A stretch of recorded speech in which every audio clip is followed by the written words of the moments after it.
and welcome to this special conversation on ET Now. I am Anisha Jain. Well, the conversation is special indeed because the guest on the show today is the father of the IT revolution in the country. This Padma Vibhushan and Padma Shri awardee is the original entrepreneur who started and founded Infosys over 40 years ago.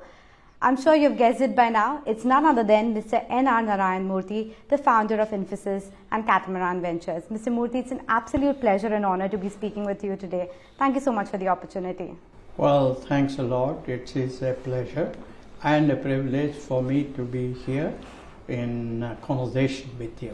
Thank you so much, sir. To begin with, I wanted to lean on your wisdom because in your experience at Infosys and even before, you must have seen these many cycles of high inflation, soft landing, recession, bubble burst, etc.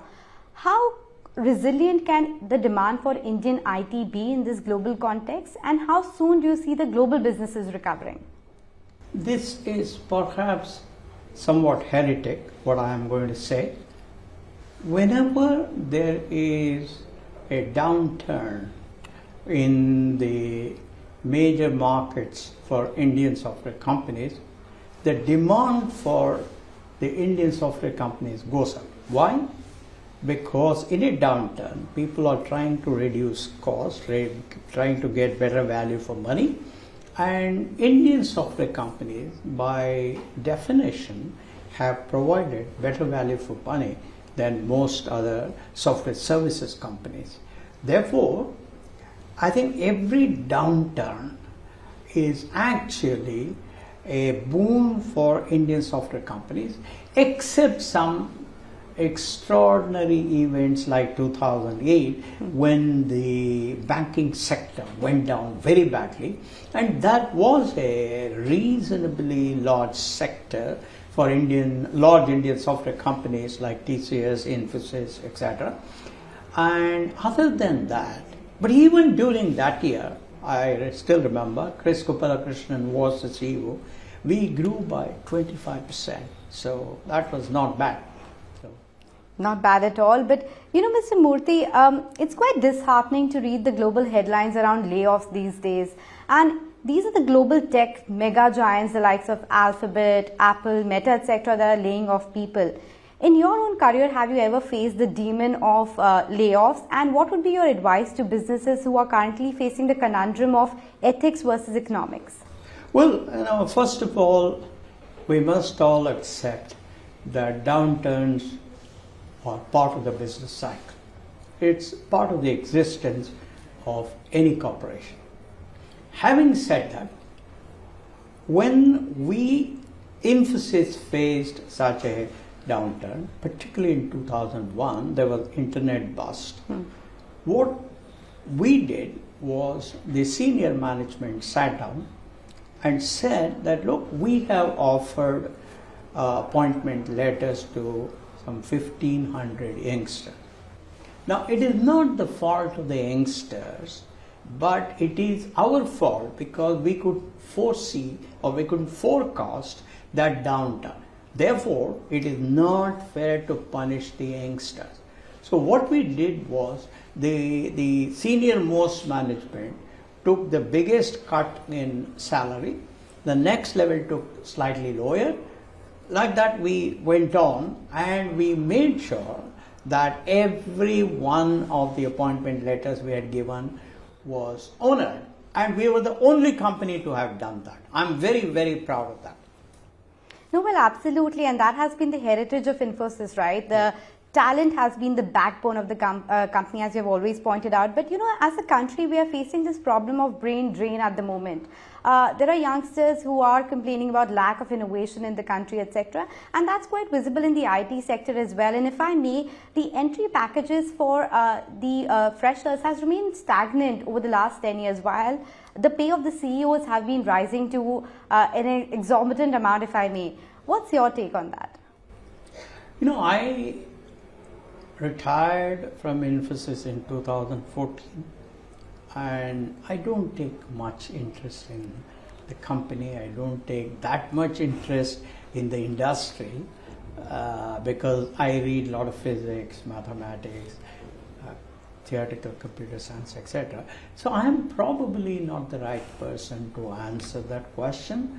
all that I would say is we in India have to embrace compassionate capitalism and make capitalism an acceptable paradigm. And that can only happen if we offer as much of comfort to the people about capitalism, and we demonstrate that capitalism is all about high growth, is all about higher earnings, is all about better salaries for everybody, and the leaders will make whatever sacrifice is needed to ensure that the youngsters are not inconvenienced. Okay, fair enough. That point is taken. But I also wanted to bring out this criticism that Indian IT sector usually faces, and that's the lack of the innovation quotient. In the sense, it's always said whether cloud, artificial intelligence, big data analytics, etc., they all are conceived in the Silicon Valley, and Indian IT just follows suit. Would you concur with that view?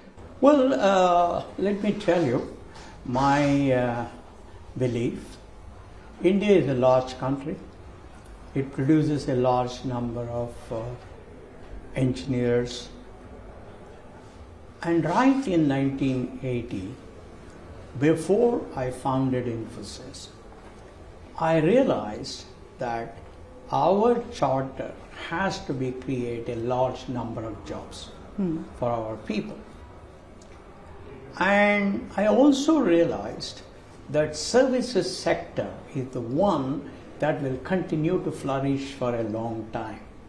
Whereas products may come, they may go quickly, because how many products out of thousands that have come to the market have sustained. On the other hand, look at how TCS has grown, look at how Infosys has grown since 2017.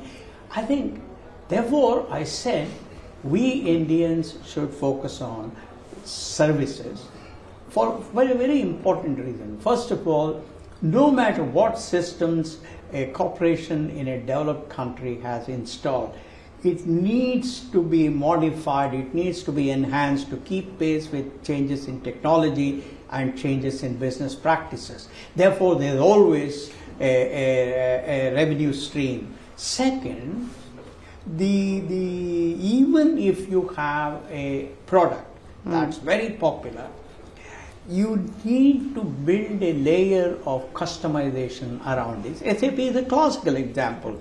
For every dollar of license revenue, probably there were $2 of services revenue. So therefore, right in 1980, I said we in India should focus much more on services, because our charter is to bring happiness to our youngsters.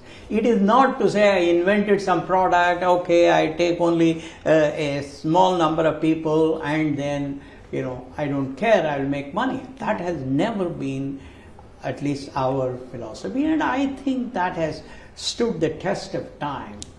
And also in the services itself, remember, we came out with the formalization of global delivery model, we came out with 24-hour productivity, produced a lot of technology for these two paradigms, and then we started creating technology for easy servicing of new paradigms like cloud and AI and others. So while the Indian software industry may not have focused on inventing new ideas, it has been very, very successful in creating the technology for servicing the needs of those new technologies. So I'm very, very proud of it.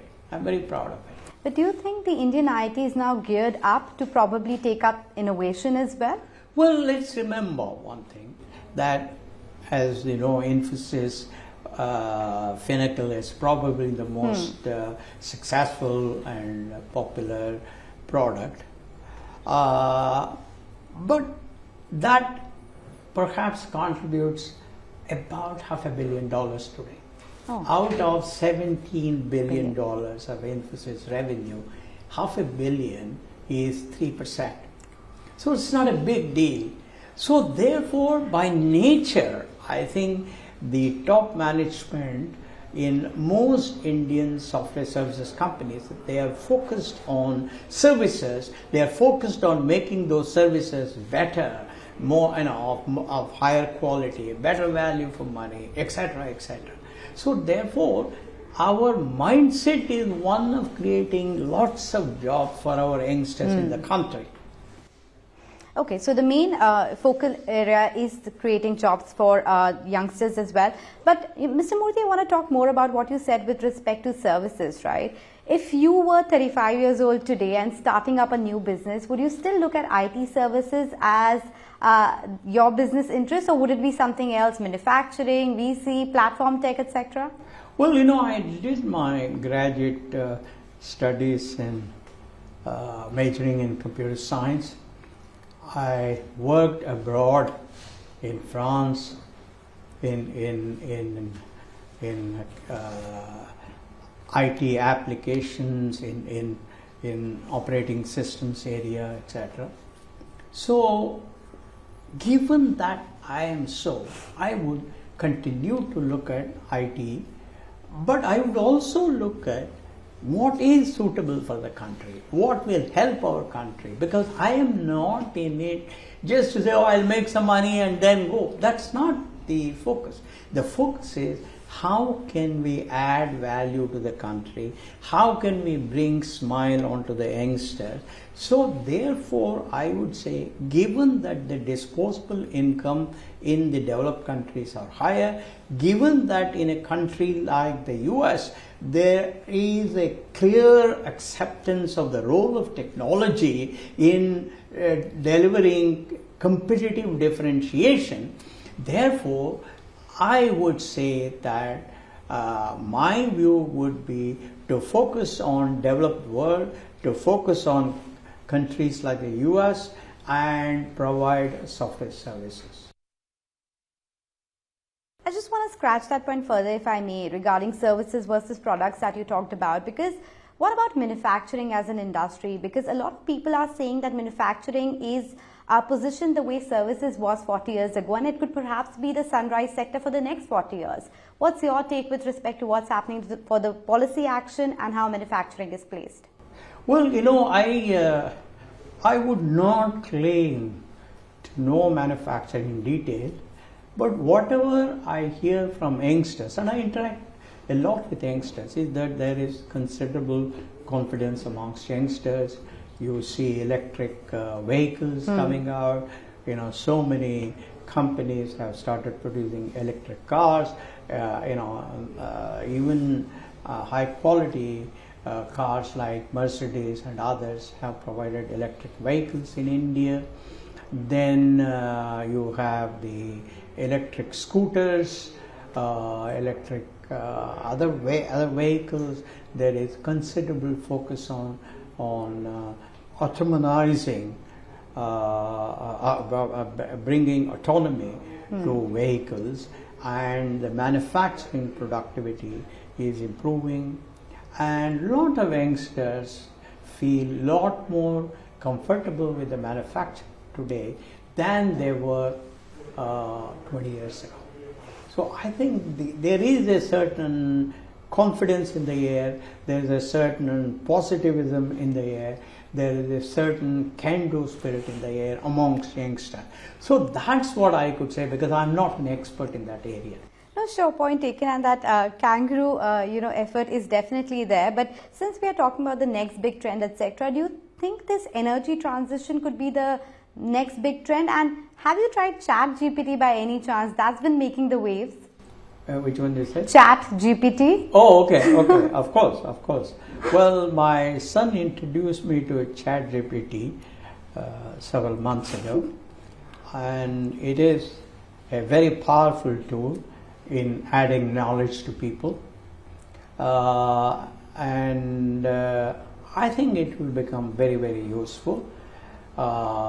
This whole talk about banning Chat GPT in university is not a good idea, because the test would be how smart are our youngsters in using Chat GPT to produce very compelling arguments, very compelling articles, very compelling answers.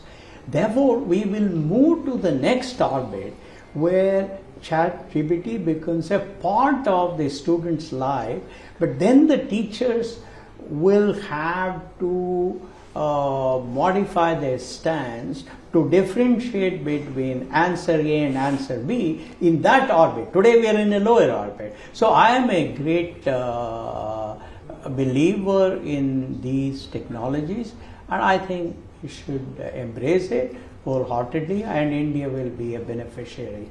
So, Mr. Murthy, I also wanted to draw your attention towards what's happening in the capital markets at the moment, right? Do you see any of these new big tech companies, the likes of Zomato, Nykaa, Paytm, etc., being the next TCS or Infosys? Well, I am first an Indian citizen and then a tech entrepreneur.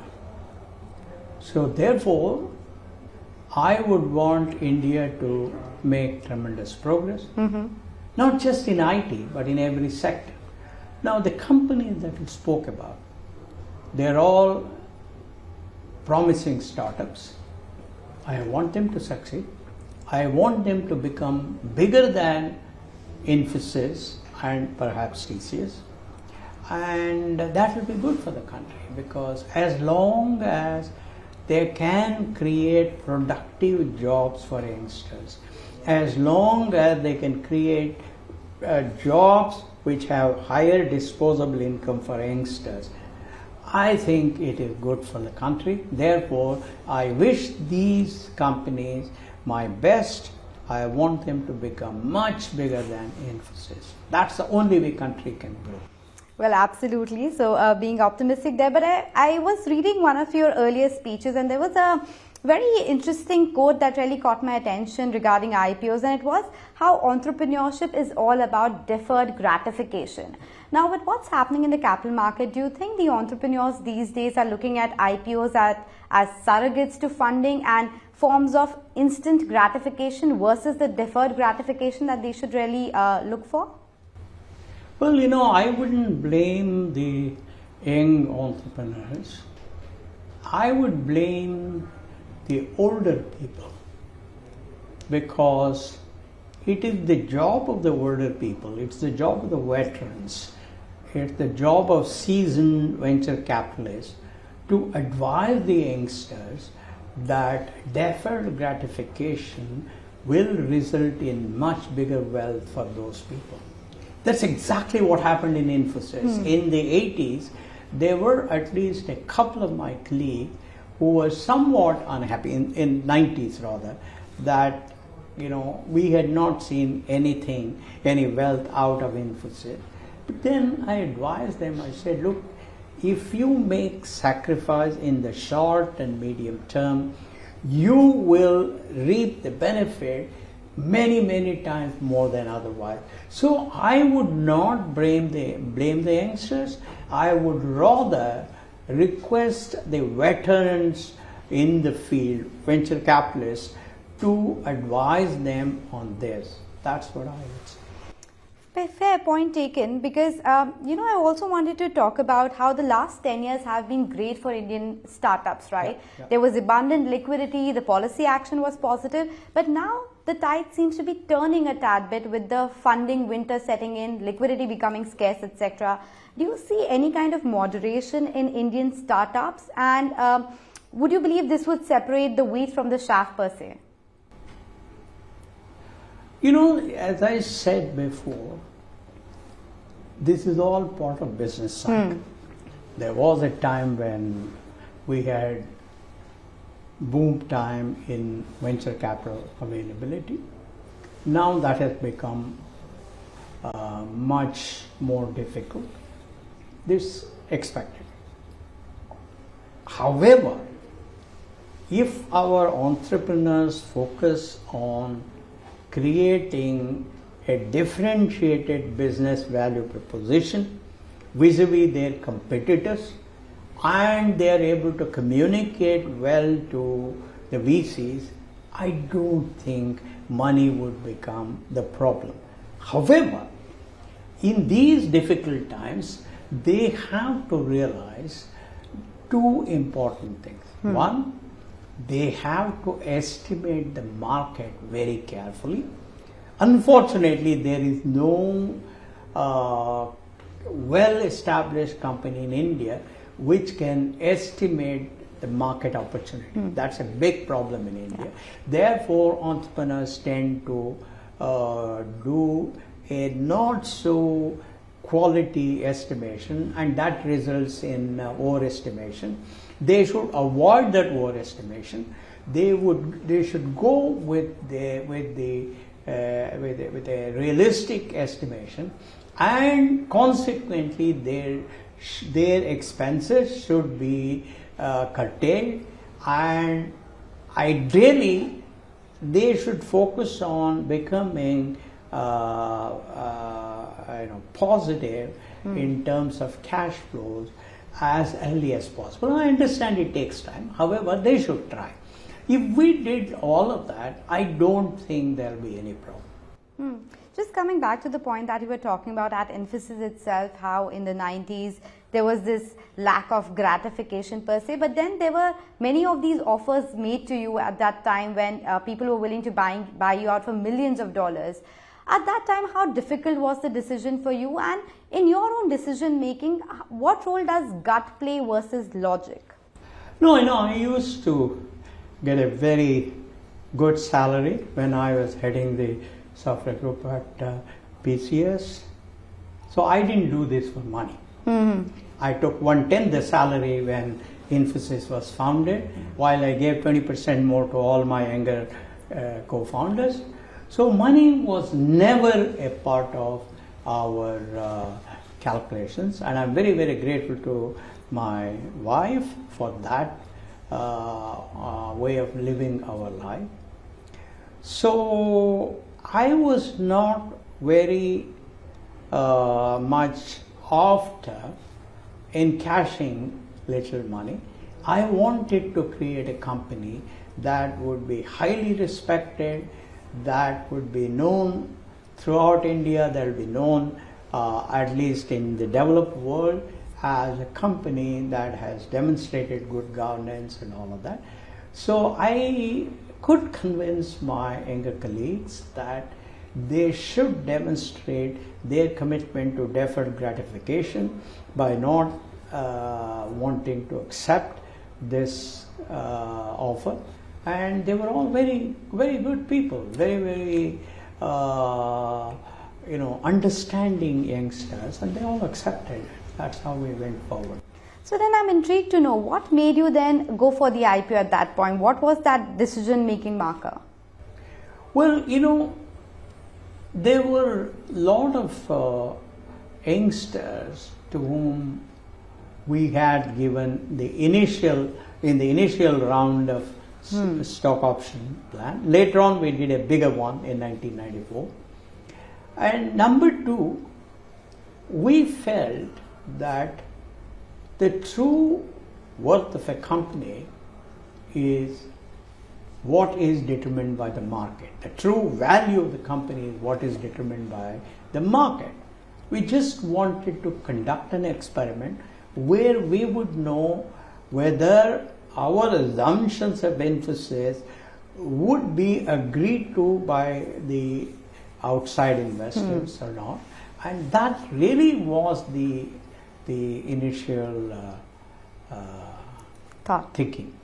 Well, you did mention that you wanted to understand how the market is valuing the company. Yeah. And right now, it's about how the entire world is valuing India, because that entire Adani issue has actually been played out, and it's getting a lot of attention of global media as well as investors alike. Do you see this impacting the credibility of India and Indian corporate governance in any way? This is not an area where I have spent Sure. any time studying, so I would not be the right person to answer such questions. I think so I would rather. Sure, absolutely, point taken. But let me talk about Infosys then. Sure. Do Nandan and Salil still reach out to you for critical decision making, your expertise? No. They don't talk to me for any decision. And that's fine with me, as long as they're doing well, as long as there are no governance deficits created, as it happened between 2014 and 2017. And if there is anything that comes fundamentally against compassionate capitalism, they know that I would not keep quiet. They've done a very good job, and I'm very grateful to them. But there is no decision on which they have consulted me so far since 2017, and I don't expect them to. But since you are one of the largest shareholders of Infosys, are you happy as a shareholder purely in that capacity with the way company is performing? Oh, absolutely, because since 2017, Salil has done a good job.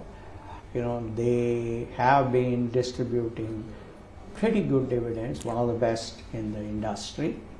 And all that I look at is when I receive my dividend. That's all. How I am in some way I'm connected with Infosys, and I think on that count they have done a good job. They have done some buybacks. They have They have been growing the revenue pretty well, and yes, I think the operating margin is not the same as it used to be during my time.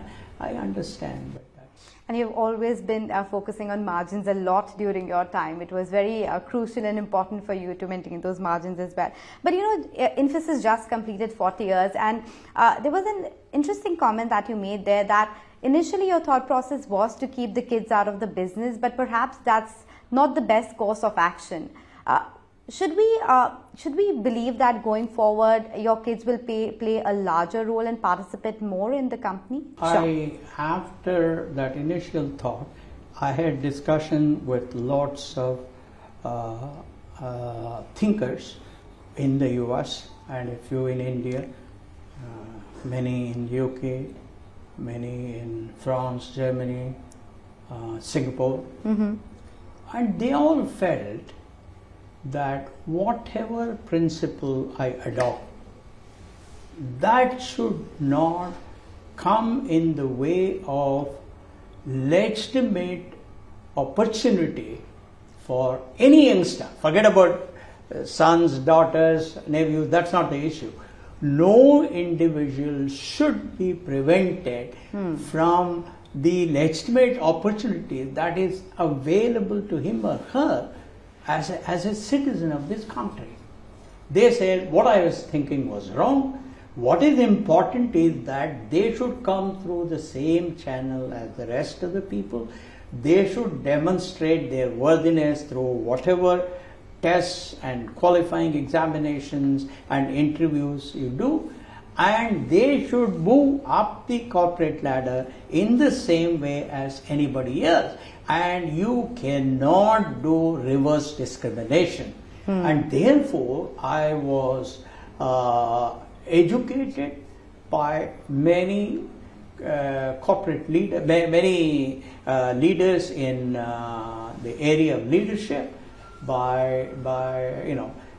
the US and in the developed world and in Singapore, and therefore I had to revise, because whenever I hear from people who provide thoughts better than my own, then I salute them, I accept them.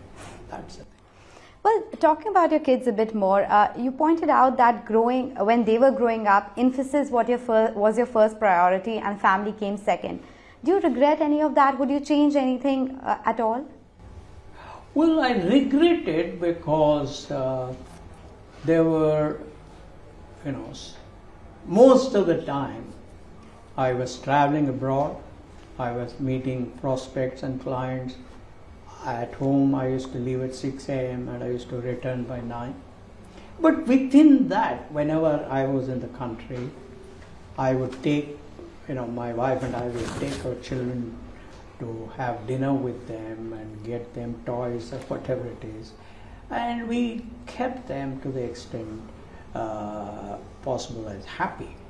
And my wife did a brilliant job of tutoring them at home.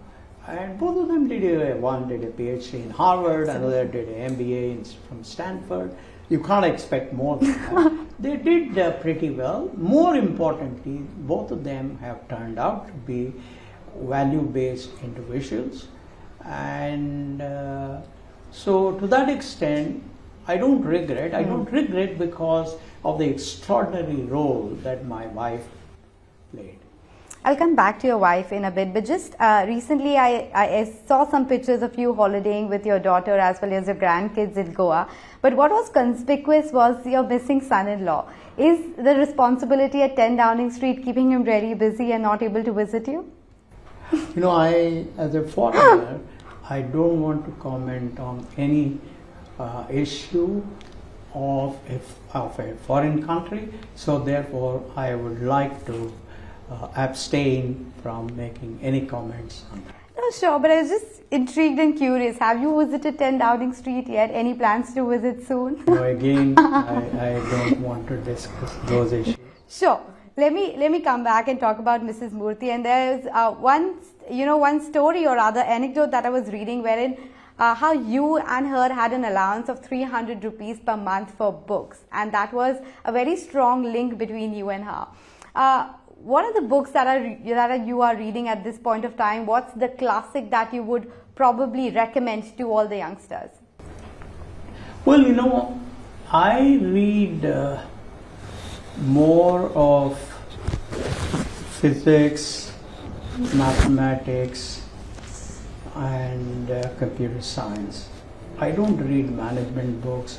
I don't read history. I don't read any of those. One of the interesting books that I am reading is the best writing in mathematics that's produced in the US every year. I am reading the 2020 version. Okay. Then I am reading a book on puzzles by Martin Gardner.